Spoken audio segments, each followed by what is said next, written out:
Celeduk, celeduk, celeduk. Indonesia adalah surga bagi industri rokok. Memang ada sejumlah aturan untuk membatasi konsumsi rokok. Namun, aturan itu hanya di atas kertas.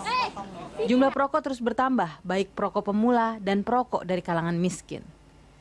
Menurut Badan Kesehatan Dunia (PBB), WHO, Indonesia adalah negara urutan ketiga dengan jumlah perokok terbesar di dunia, yakni 65 juta perokok. Pendapatan negara dari cukai rokok tidak sebanding dengan nilai kerugian yang ditimbulkan karena merokok. Pada 2012, pendapatan negara dari cukai hanya sebesar 55 triliun rupiah, namun kerugian mencapai 254 triliun.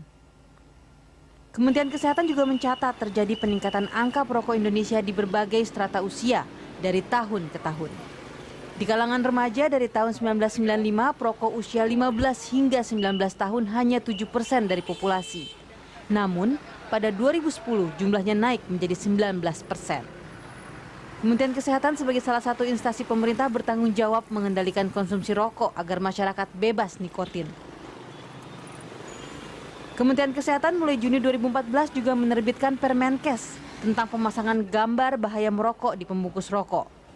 Diharapkan gambar itu memberi informasi yang lebih terbuka pada masyarakat. Pemerintah hanya memberlakukan kawasan tanpa rokok sembari mengkampanyekan bahaya rokok yang hasilnya tidak membuat masyarakat bisa keluar dari perangkap rokok. Dan sejumlah upaya ini sepertinya tidak cukup jitu membuat warga untuk sadar dan meninggalkan rokok. Tim Liputan Berita 1.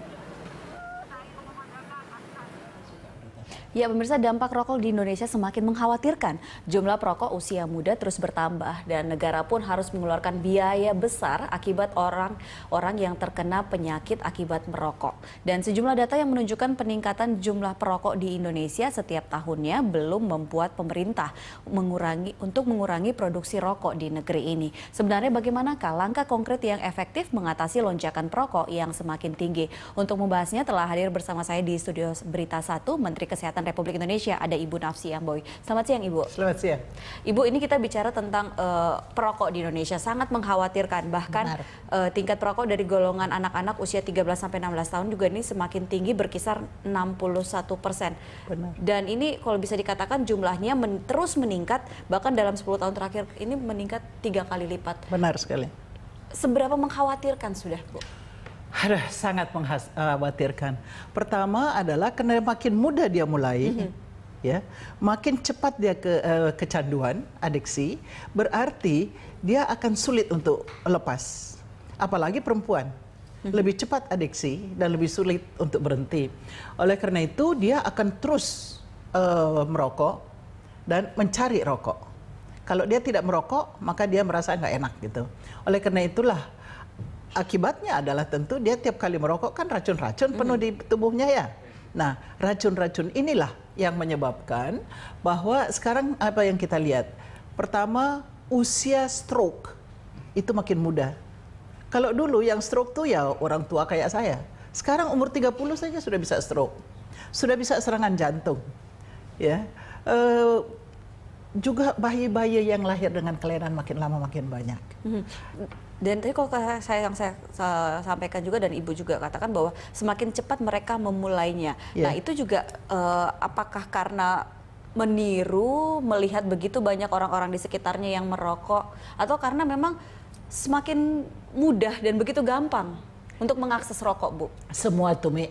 Artinya pertama, dalam survei diketahui bahwa paling banyak anak muda itu tertarik oleh karena iklan. Baliho-baliho dan sebagainya. Baik di dalam media cetak pun demikian. Begitu juga mereka oleh karena peer pressure. Karena kalau teman-temannya semua ngerokok, dia tidak, dibilangin banci loh. Ya, sehingga dia merasa tidak in gitu loh. Berarti nggak keren gitu loh. Diri juga. Betul. Ketiga adalah memang role models. Terus terang dengan sangat menyesal misalnya banyak guru yang merokok. Sedangkan murid melihat, wah guru itu kan keren ya, dan sebagainya. Keempat adalah memang terlalu murah harga rokok kita. Kalau dipikir sekarang itu di baliho tertulis 20 batang hanya 13.000. Di luar negeri coba aja. mau beli rokok setengah mati. Kalau sebagai mahasiswa mana kuat beli rokok. Nah, jadi ini faktor-faktor ini semua yang dimanfaatkan oleh industri rokok. Akibatnya adalah anak-anak kita, generasi muda kita terjebak. Sedangkan mereka yang sudah terlanjur merokok lebih sulit untuk berhenti. Itu adalah kalau tadi Ibu katakan celah-celah. Nah, bagaimana dengan pemerintah? Kita kan tahu juga bahwa harusnya pemerintah tidak tinggal diam dong melihat begitu tingginya tingkat pecandu rokok di Indonesia. Nah, berarti selama ini upaya yang sudah dilakukan pemerintah belum membuahkan hasil seperti yang diinginkan. Itu benar, belum membuahkan hasil. Walaupun sebenarnya pemerintah sudah mulai tahun 2003. Itu mulai 2001-2003 itu waktu pengembangan yang disebut FCTC, Framework Convention on Tobacco Control di dunia. Sebenarnya delegasi Indonesia yang menjadi salah satu inisiator, promotor, dan bahkan ikut merumuskan. Tapi kenapa di Indonesia sampai saat ini masih terus mengalami peningkatan? Ya itulah sayang karena lobby industri rokok. Jadi kedua memang terus terang sudah agak ini ya. Setelah tahun 2009 ada undang-undang kesehatan. Setelah undang-undang kesehatan di mana di situ pertama kali jelas dikatakan bahwa tembakau itu mengandung zat-zat adiktif, racun yang adiktif. Jadi sebenarnya dia masuk dalam golongan narkotika psikotropika. Hanya dia legal. Ya. Nah, kemudian ada pembatasan-pembatasan. Misalnya ini, jadi setelah undang-undang ya, kemudian ada peraturan pemerintah tahun 109 tahun 2012. Ya. Kemudian ada berbagai keputusan Menteri Dalam Negeri tentang kawasan tanpa rokok, keputusan Menteri Kesehatan tentang ini harus mencantumkan gambar dan sebagainya. Jadi sebenarnya banyak.